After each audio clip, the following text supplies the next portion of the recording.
How can I fix this? How can I fix this? I made one dumb mistake, and I'm never being forgiven for it. And this show that I'm 75 years old, so it's time to look after. A father, once strong and proud, now lies broken by a devastating stroke. His speech is slurred, his face twisted in pain, and his eyes tell the story of a man who's been left behind. With his voice trembling, Thomas Markle makes one last desperate plea to his daughter. How can I fix this? But the answer he gets? Cold, cruel silence. Meghan Markle, the woman who once claimed compassion was her calling card, doesn't even blink. Just hours away in Mexico, while her father battles for his life, Meghan pretends he doesn't exist. And now, shocking, never-before-seen footage threatens to shatter the carefully crafted image Meghan has built, exposing the heartbreaking truth of a family torn apart. Bloomberg really thought Meghan Markle would be their golden guest. Big name, royal ties, global recognition. This isn't just another interview. Thomas Markle's upcoming appearance on Channel 7 Australia is his final stand, his emotional last plea. Look closely at his face and you'll see it all. The pain, the disappointment, the devastation. At 79 years old, the man who once lit up Hollywood red carpets as a top lighting director now struggles just to form words. This isn't the proud father who walked Meghan down the aisle in spirit. This is a broken man begging for one last chance at reconciliation. Charles is in a tight spot, and not the kind that even a monarch can wiggle out of.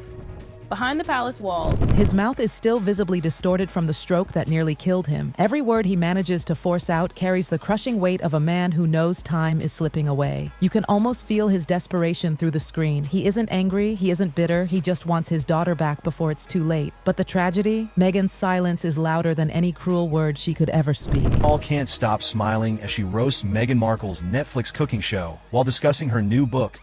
And here's where Lady Colin Campbell steps in, delivering a brutal truth bomb. According to her, Thomas never broke this relationship. Meghan did. For years, Thomas tried to keep his dignity intact while Meghan and Harry cashed in on spilling private family drama through interviews, documentaries, and books. Compared to Meghan and Harry's relentless media attacks, Thomas's few interviews were nothing. The imbalance is staggering. And yet Meghan has convinced the world that he's the problem. Lady C makes it clear Thomas was the one abandoned, not the one doing the abandoning. Be a case of third time lucky for this particular individual.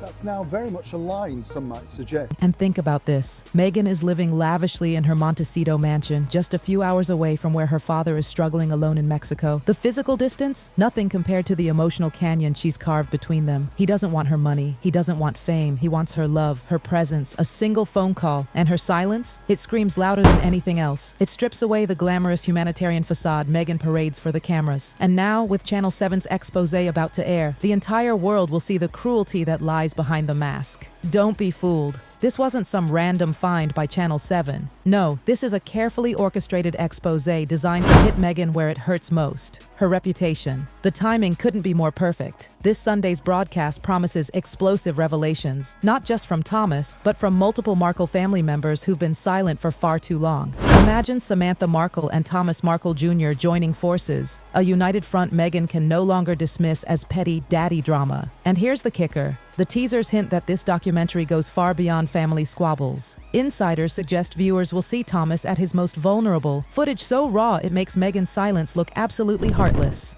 The damage? Catastrophic. Because while Meghan has spent years selling herself as a global ambassador for compassion, kindness, and family values, this documentary threatens to expose her as the exact opposite. And once that curtain is pulled back, there's no going back. Think about it. Meghan has built her entire post-royal brand on empathy, understanding, and family healing. Yet she can't even pick up the phone for the man who raised her. The hypocrisy is staggering. And here's why the Australian angle matters. This isn't British tabloids or American gossip magazines. This is a respected international broadcaster pouring money and resources into telling this story. They clearly believe this is bigger than gossip. They believe it's a cultural moment, one that could redefine Meghan's image forever. What makes this even more dangerous for Meghan is the family unity against her. Samantha and Thomas Jr. haven't always been close, but when a father is dying, old grudges vanish. Their combined testimonies create a picture of systematic abandonment, not just of Thomas, but of anyone who doesn't fit neatly into Meghan's carefully curated life. Royal commentators are already whispering, this isn't just about a daughter cutting off her dad, it's a pattern. Meghan cuts people out the second they don't serve her narrative. Now here's where the timing gets absolutely brutal.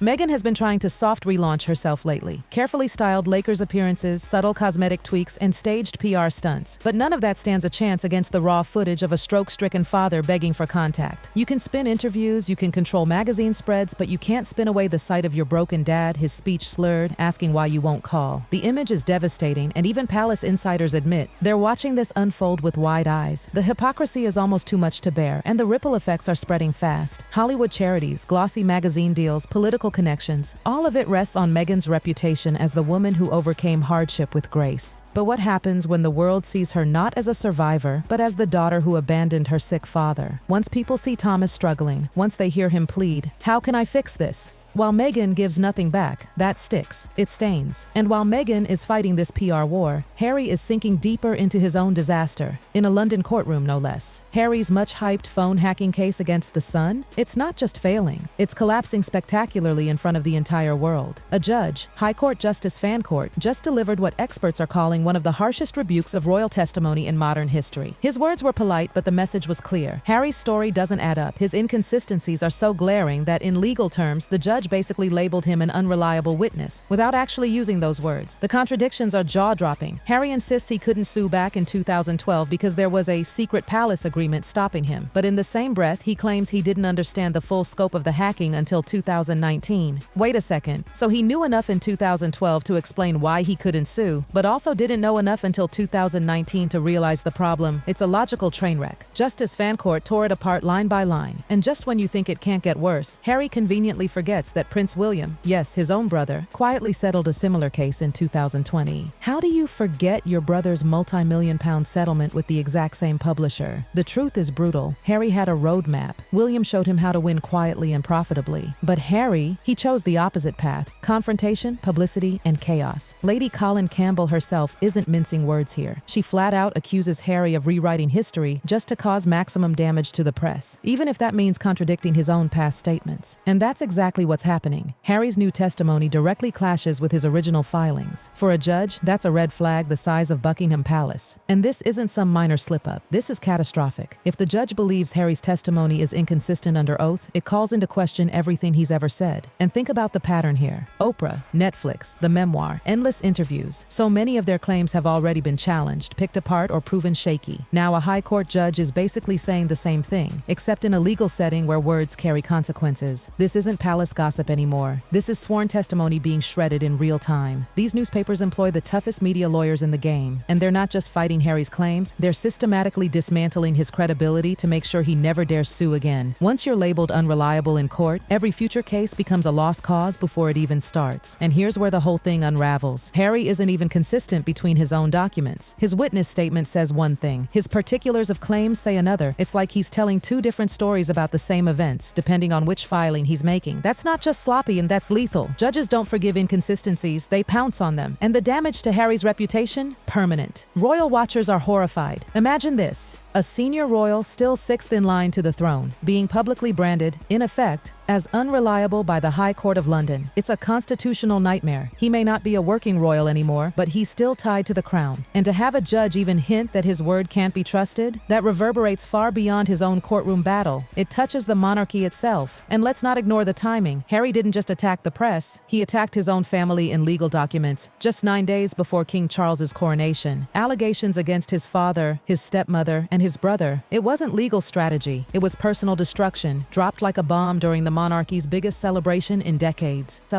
Critics are calling it deliberate humiliation, time to overshadow the coronation. And you know what? It worked. Instead of focusing solely on the new king, palace staff were scrambling to deal with the fallout from Harry's filings. Here's where the contradictions become crystal clear. Harry's witness statement basically rewrites his family history. He paints a picture of cold, distant relationships, yet anyone who remembers the pre-Meghan years knows the truth. Harry and William were inseparable. They shared charities, worked side by side, presented a united front through thick and thin. To now claim he was somehow left out of discussions or kept in ignorance, it doesn't just sound suspicious, it sounds completely unbelievable. Think about it. These were brothers who survived the loss of their mother together, who leaned on each other in adulthood, who planned and strategized as a team. The idea that William wouldn't have discussed media strategies or legal approaches with Harry is ridiculous. It's another impossibility. On one hand, Harry claims he was sophisticated enough to understand secret palace press negotiations. On the other, he insists he was kept in the dark about basic legal strategies. You can't be both naive and savvy at the same time. The contradictions pile up, and Justice Fancourt is clearly losing patience. Observers say the judge sees this for what it is. A story tailored not for truth, but for maximum damage. And the obsession doesn't stop there. Harry is juggling not one, not two, but 3 separate lawsuits against the Sun, the Mirror, and the Mail. Legal experts are calling it an obsessive mission, an all-out war against the press. Each case repeats the same pattern: wild claims, rewritten family dynamics, and allegations of palace conspiracies. It's not about justice anymore. It's about creating a legal weapon to strike at anyone who challenges his narrative. And the price tag? Astronomical. The constitutional implications are staggering. A royal, 6th in line to the throne, is openly using court filings to attack not only the press but his own family. Allegations against the king, the queen consort, and the future king. All of it timed to overshadow the most historic coronation in 70 years. Royal historians are struggling to find any precedent. This isn't a family feud whispered behind palace walls. This is scorched earth conducted under legal protection. And while Harry may feel untouchable, the reputational damage is beyond repair. So what's next for the Sussexes? Can Meghan ever claw her way back from being branded the daughter who turned her back? Can Harry salvage credibility after a high court judge ripped his testimony apart? Or is this the final act in their slow, painful fall from grace? The Australian documentary may have the answer, and it's one Meghan won't like.